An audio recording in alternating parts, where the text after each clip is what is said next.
Hi everyone, my name is Rodney. I'm here with Board Game Geek at GAMA 2020. I've been joined by Colby from Flat Hat Games. I'm very excited, Colby, to talk about this game you brought, Forgotten Waters. This is a big title coming from Flat Hat, right? It's a huge title coming from us. Yeah, so we've recently gone back to being independent, and this is our first title as an independent studio. Yeah, isn't that wild? So what a journey you've been on. So everything's right on. Yeah, that's right. Let's make it sound really exciting. I don't think we have to do a lot of work to make it sound exciting. I actually had a chance to read the rule book for this earlier, and I thought, my goodness, this sounds like quite an adventure game you've created here for people. Yeah, it is. It really is. It is quite an adventure. I've been calling it kind of like a cross between a role-playing game and a party game. Right, because everyone is going to have their own unique roles here on this pirate ship, and we're off sailing. And yeah, and every player gets to build their pirate with just some simple, Mad Lib style, and they get a backstory, and there's a bunch of them on a sheet. So everybody. Actually, I do. Yeah, let's talk about that just for quick, because I thought this was really kind of fun and clever, right? Because you have this little quiz at the start. Here we have like a large animal, and you just write it in, right? And a heavy object, you write it in. And then those are going to be the Mad Libs that fill in your history, right? Right, your backstory. Yeah. And then as you unlock events by filling in stars on your constellation, those are also used in your events. And your events are really how you win the game. If you unlock all 5 of them, you get a legendary status. If you unlock 4, you get a good ending. If you unlock 3 or less, you lose. You get the bad ending. So this just tells you what a terrible person you are. Right, yes. And this one's, a good ending. Yeah. And then this one just tells everybody, you get to read to everybody your epilogue of how badass a pirate you are and how you go down in legend. I like the constellation piece here because I don't know if this is true, but I kind of thought of it as, as sailors, you're using the stars to navigate. Exactly. So was that the thematic tie-in? I thought that was pretty clever. Yeah, and then you got a little stats here that you upgrade as you go along. The more you do something, the better you get at it. Right. And in that's one of the ways you get stars. Another is by burying treasure, because of course you want to leave behind a hidden treasure. Yeah. As a pirate, that's just part of building up yourself as, a true legend. The pirate tropes are all buried in here, right? And so in this ending piece that you're talking about, so I have my own sort of selfish goal, because I'd love to be legendary by the end of it, but we are all on a ship together, right? And if you get the bad ending, the book just says you lost. So yeah, so you're on the ship together, and there are definitely some things that need to be done. Right. And but meanwhile, you're over diddling around, burying my own treasures, and while the ship is sinking. Somebody else will take care of it. This sounds like a Flat Hat game to me. Exactly. Okay.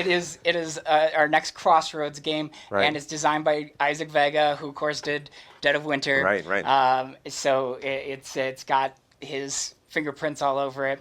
Well, let's talk about some of the stuff we have on the table here then, because we got a book to work out of, right, as well. And you have a map here, so you have scenarios to choose from, and you just go to the app, and the app is a web-based app. So what's nice about that is it is low to no maintenance. Right. So it's not like a native app. We might do a native app just for convenience sake for. But you don't have to go through like Apple or the store and all that stuff. And when Apple updates their iOS, it doesn't break the thing. Right. So right. It can be here long term. And right. I know that's a concern for a lot of people. Yeah. So.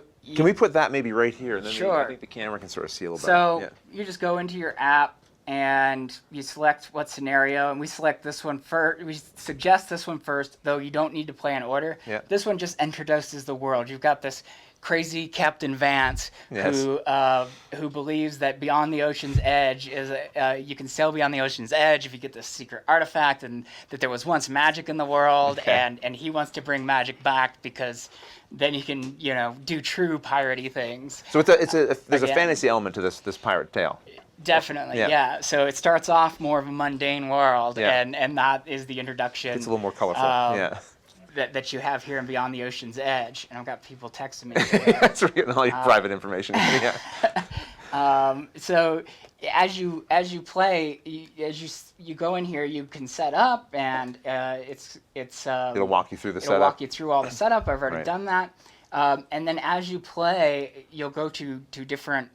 It'll start you off on a page, and then when you set sail, it's going to let you know that you can move, you can scout out spaces, or you can just move on to them blind, and you end up having different spaces you can move to.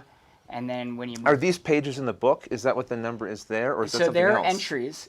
So like, let's say I go to 17, and it's these two look like storms. Yeah, those so look good. I'm going to avoid those. Sure. And this one says 17, so I just type in 17. Okay. This is where the app comes into play. And this will tell me a bit of story. Right. And then it gives, here in this case, it gives me an option, right? So what are my options after my story? Do as she says and receive your payment, or take her to the captain for judgment. So I pick one of those, and then you get more story. Right. And then it instructs you on things to do and what happens as a result of that story. And then also it tells you what page to turn to. So in this case, it tells me to turn to page 11. So we go to page 11. Now we end up in a storm anyway. We ended up in a storm anyway. Right, That's right. what the fog was hiding, apparently. There was some of your open book games you were playing sort of on the page, but in this case, and we are over here, but in this case, this is more like a rich kind of thematic view of what's going on in our story, and right? Speaking of rich and thematic, we don't have it implemented yet, but when the game releases April 10th, Yes. it will be. The game knows what page it sent it to you, Yeah. and it's going to have background noise, music. the ambient We might get noise. some So storm, here you'll hear the storm thunder and if you're lightning. on this page, Oh, very cool. depending on the page you're on. Also, that story that I just talked about, if you're a theatrical group, you want to read that yourself. Maybe there are people in your group who are less comfortable reading out loud. Sure. We have a fully voice-acted cast reading the story No as kidding. well. Wow. Professional voice actors. So it's really going to be a kind of a next level storytelling adventure. And then once you're on these pages, the app has you start a timer, and in infamy order, each player places their standee on what they want to do. You have a bunch of options here. Blue stuff, only one player can go to, so Right. obviously placing first gives you some advantages Here there. we have some groups. Here you can do any number of players. What's this? Red Must? means Somebody must do? Someone, if the Right. person at the bottom of the infamy. Yes. If nobody has picked that, they have to pick it. Okay. And infamy, works from highest to lowest, and it's kind of a zero-sum game. As you go up, other people you're replacing bouncing other down. people. Yeah. And I think what the interesting thing about the timer here is you don't have time to read exactly what these areas are going to do because that's broken out over here. So you're Exactly. looking more at like, okay, I see the title of it, and I see a sense of the symbols. Yeah, so we know that A is the wind strength, and our gunner was instructed by our app to set dial A at some number. Right, And right. so we know what the strength of wind is. And by manning the sails, you're mitigating that wind strength, of that right? effect, You're pulling okay. down sails and that. So we can see here that that's one way we can lower dial A. Right. And we have a warning here of like, you better get the sails manned during a storm, or you risk sailors and supplies being Right. swept overboard. So that hints at us at the round's end when we go to entry 804, some of the bad stuff that could happen if we don't do certain with this, things. right. So, and then, this is supplies, this is treasure, so it really depends on what you're trying to do, or what stats you're trying to get better at, or what stats you're good at and want to do because you're good at those stats. So this book is going to take us through some kind of storyline dealing with this mad Captain Vance.